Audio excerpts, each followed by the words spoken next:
hearing guests go see a show, the idea is that it's going to be the same show every single time. Mickey, Minnie, all them, they're not obviously speaking live. It is recorded. Sorry, secrets. I don't mean to spoil anybody's magic. But it is pre-recorded. That's going to be the same every single time. They're going to say the same thing every single time. So the hearing guests are going to get the same show. So therefore, they want the deaf guests to get the same show every single time. The only thing that is actually ad-lib is Jungle Cruise, because you can't predict what the skippers are going to say or what kind of jokes they're going to say. Monsters Inc., because those are audience participation. The guests actually text in jokes for the monsters, and there's a lot of interaction with the audience. Frozen, because they're two live comedians. Right. And other than those three shows at Disney, everything is scripted, everything is by the book. So the concept is they want the show to be consistent. Now, when I'm interpreting for a play or a concert, that is my own work. So that's me getting the script or the songs, the playlist, getting down and actually doing my own research, figuring out what things mean. If I know my consumer, do they lean a little bit more English? Do they lean a little bit more ASL? I can tailor my interpretation to my consumer. If I know them, if it's for a general audience, I kind of keep in the middle. But plays and concerts are more my work, and theme parks are other people's work. Which is a different skill in itself, taking somebody else's work and making it look like your own. Yeah. And so, which of those do you like the best? Oh, it depends on the day. So, if I'm super tired, I don't mind interpreting other people's work because I can just shut my brain off. It's muscle memory. It's like, for me, I used to dance, so it's a choreography. So I can just turn my brain off and just go. And it's fun, easy money, essentially. Whereas my own work, I have to remember what I actually prepped, because sometimes I get up there and I'm like, I have no idea what I decided for this, so we're just gonna wing it. Because you get up there and you see all those people, and then you're like, oh well, sorry, they gotta go. I can't just like, hold on 1 second, what did I do? What are my notes? So just a lot of practice and hoping that I remember, but there is sometimes where I get distracted or I can't hear, and then I'll just make it up as they go. Like we all do. Exactly. So, some of the things we've been doing this weekend, like they've talked to all manner of people about different topics. We had the counseling center come in. Rick came in to do like a mock staff meeting. Okay. Yeah, it was kind of fun. But I was gonna ask you something about, like, when you're prepping for like a show, things like that. The other thing we've been doing is watching a lot of DIs. We've been watching like the Super Bowl halftime shows and stuff like that. Do you ever get the chance to work with DIs in any of those places? Is that like, because I know a lot of times, you know, some of the more Broadway in New York, sometimes they use DIs. Yeah, unfortunately we don't have a lot of DIs here. The only DI I've ever really been able to work with is more for government, but I also consider television a form of the arts. Sure. Because, you know, you're on camera and stuff. I have worked with DIs at Disney, but they're doing it more for the deafblind sector. Okay.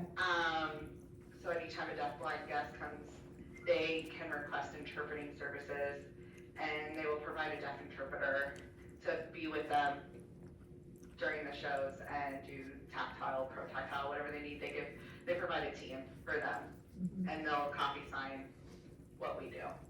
So I would say that's the only time that it's been me performing and the deaf person copying at Disney instead of like the other way around. Other than government, like TV, hurricane, stuff Right. like that. And when you work in these places, do people have to ask for the interpreter, or is it like set up already? So Disney Mondays and Thursdays, interpreters are at Magic Kingdom. Wednesdays and Sundays, Hollywood. I totally missed Tuesday, hello. Tuesday and Saturday, Animal Kingdom, and then Fridays, Epcot.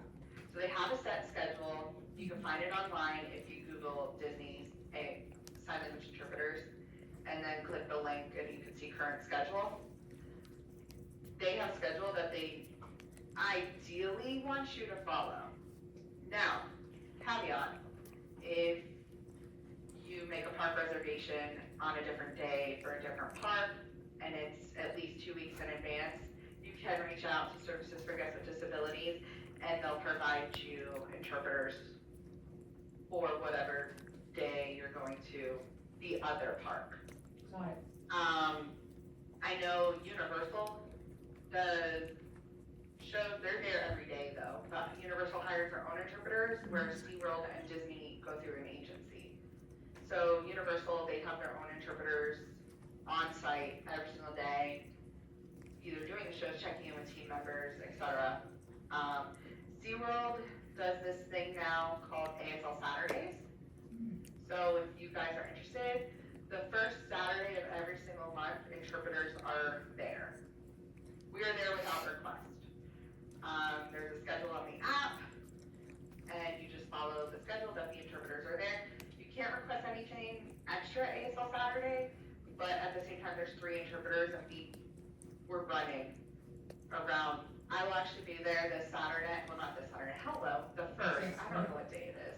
Today is Sunday. I'll be there the 1st, August 1st. So if any of you are interested, want to go to SeaWorld and see how that's done, there's a lot more shows that we're offering because it's the summer shows. So that one is ASL Saturday, and then outside of ASL Saturday, you can contact SeaWorld in advance.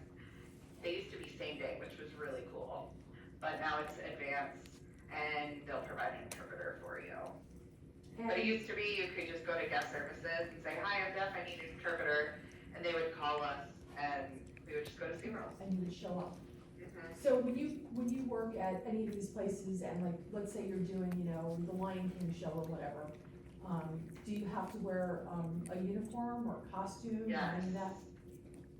So, at Disney, you wear a blue shirt and black pants. I thought to get shorts. When I was there, I thought to get shorts because it is so hot, and I warned if any of you guys ever become a Disney interpreter, you are going to sweat your butt off. It is so hot. So I fought. We only have a few shows that we can wear shorts, unfortunately. Better than nothing. But yeah, black pants, blue shirt. Disney provides both. However, a lot of interpreters don't like the black pants. They're not comfortable, and the sizes are very wonky. And you could be a size 2, but you're wearing a size 10 in Disney sizes, and it's just, we wear our own pants. But for Lion King specifically, we have a dashiki. I don't know how to spell that. I do. Okay, we have a dashiki that we wear so we can match the theme. And there used to be more costumes